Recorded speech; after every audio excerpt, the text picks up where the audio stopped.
Part 2 video on the 3 additional injuries forfeit running may do a better job at preventing than heel strike running. My Part 1 video on the 3 other types of injuries that may be more prevented in forfeit running than in heel strike running is linked down below this video in the description box. Along with the studies that I'm referencing in this video, one injury forfeit strike running may help prevent versus heel strike running is medial calf pain. This is because upon a net touchdown in forfeit strike running, the medial calf muscle doesn't forcibly overstretch like it does at landing in heel strike running. This may help reduce strain on the calf muscle because it actually shortens under lower impact conditions at touchdown in forfeit running, and because it's not locked out in a stretch under high impact conditions like it so often is at touchdown in a heel strike landing when running, rather there's less stretch force, so there may be less tension, which may help make the calf better in its natural abilities in assisting in impact absorption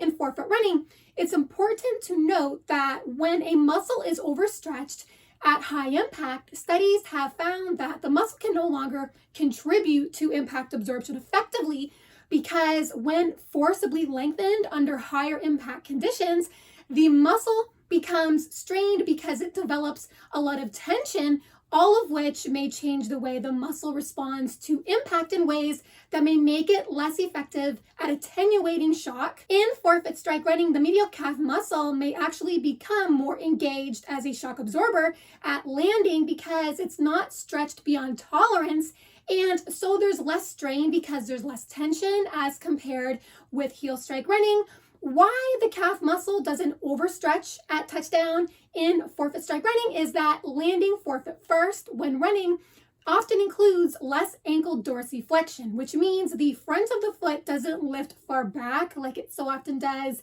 when striking heel first when running. Also, when landing forfeit first when running, there's less knee extension, which means the knee is more bent when the foot strikes the ground. The knee joint doesn't completely unbend like it so often does at touchdown in heel strike running. So taken together, that is reduced knee extensibility coupled with reduced ankle dorsiflexion at touchdown in forfeit strike running may help prevent the calves from being overstretched and overstrained, and may also keep the calves working sufficiently as shock absorbers, helping absorb the little impact that is produced in forfeit strike running. So that is how forfeit running may do a better job at unburdening the calves as compared with heel strike running. Speaking of preventing a muscle from stretching beyond tolerance when running, the second injury forfeit strike running may help prevent more so than heel strike running is a hamstring injury, whereby the same mechanical components automatically engaged at touchdown in forfeit strike running that I just mentioned, which are decreases in ankle dorsiflexion and knee extension, may also help reduce stretch force, tension, and compressive loads on the hamstrings. This is because when the foot is less dorsiflexed, coupled with a more bent knee at touchdown, like in forfeit running, prevents the hamstrings from stretching beyond maximum tension at impact or at touchdown. Even better, these two mechanical components at touchdown that are more fully engaged in forfeit running also reduces the amount of time the body spends breaking with the ground, which in turn reduces compressive loads on the leg, including the hamstrings, as compared with landing heel first with an unbent knee when running. To that point, landing heel first with an unbent knee when running often accompanies a larger overstride angle, which means initial foot strike position is too far ahead of the ankle, the knee, and the hips. This extended distance separation increases the amount of time the body spends breaking with the ground, which gives rise to a heavy compressive wave that ripples up the leg. This landing configuration also increases the amount of time the hamstrings spend in a maximally stretched state while enduring higher than normal compressive loads for a prolonged period of time. Altogether, these factors may cause microscopic muscle damage to the hamstrings, which may ultimately manifest as injury. So this is how the hamstrings may be more vulnerable to injury in heel strike running as compared with forfeit strike running. Last but not least, the third injury forfeit strike running may help prevent more more consistently than heel strike running is compartment pressure syndrome of the foot ankle complex, of which symptoms of this condition usually include burning or tingling pain in the ankle, foot, and sometimes the toes. Forefoot striking during running may prevent compartment pressures within the foot ankle complex from rising to pain-inducing levels because the compressive wave at touchdown in forefoot strike running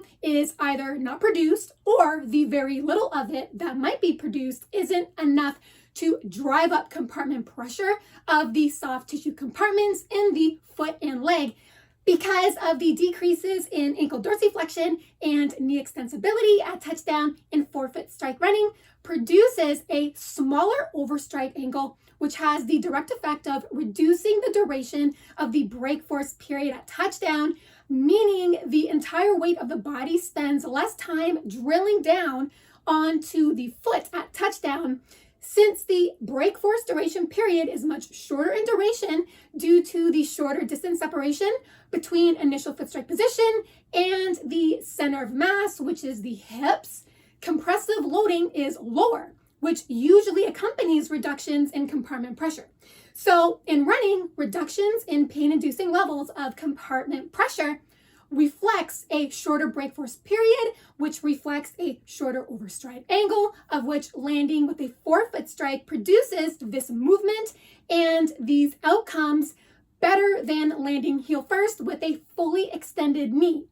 All in all, the research is becoming more clear that foot strike pattern may strongly influence a number of running-related injuries, in that forefoot running may be a key enabler of more functional mechanics that may help you stand an even better chance at reducing injury frequency and severity as compared with heel strike running. I hope you've enjoyed this video. If you did, feel free to hit the thumbs up button as well as the subscribe button if you haven't already, where you will stay more informed on heel strike running versus forefoot strike running. Thank you so much for listening and watching. Have fun out there on the roads and trails. Bye for now.